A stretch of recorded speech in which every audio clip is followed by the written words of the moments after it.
magkarelasyon.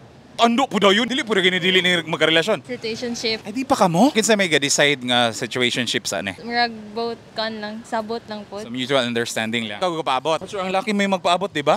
Siya. Di, pero ikaw ko paabot. Or nagkasinabot ra mong duwa nga magpaabotan na eh. So pila naman kabulan nga kaning sinabota? 8 months. Nganong pang dili pa official ni? Unsa pa may gipangita? Siya, tumagan. Kinsa may mo decide sa relasyon nga may mga official na siya? Ikaw di ba? Kay bayi man ka.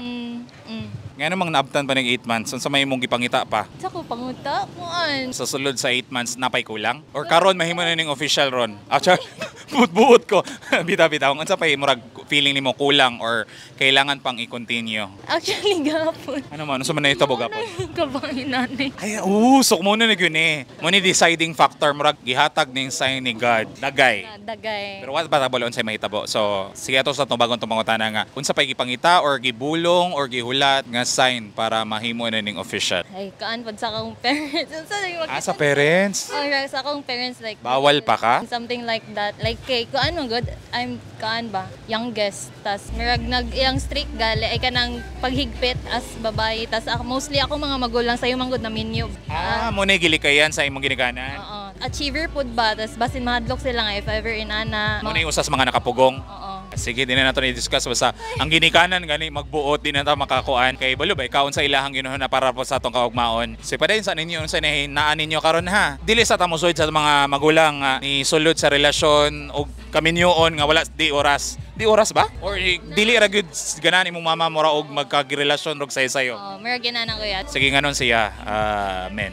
Nganong siya mo'y napili nimong ani nga kahimtang karon. Unexpected lang jud kayo ang tanan kuya kay kaan. Mirag nag-connect mi sa among mga previous relationship ba. Dili po mo rebound sa usag-usa. Dili. Circle of friends ra pud ba tas until nga murag na feel nako ang iyang aura nga murag low gali like negative so murag ako siyang din to na balaan ako nga inani dili siya okay so gi-comfort nako. Ando sa naging comfort.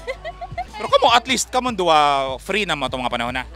Tapos ito, naging close mate. Tapos, sige man siya, guwan ako. Siya may sigpatagan. Nganong siga patagad niya? Wala, ganahan ko sa iyang vibe kay iyang vibe nga ma-feel na ko kay matured ba, datingan, same sa past relationship o same na experience before. Di mensahe na lang sa usag-usa. Paitag ko, maging okay ra ka, maging clear ra yung mindset or unsay pangitabo nos ka, nagnara ko. Sumpayi. Ta, murag hapon nimong pag-treat nimo nako kay muhatag ra pagyapon ko same sa imong matag.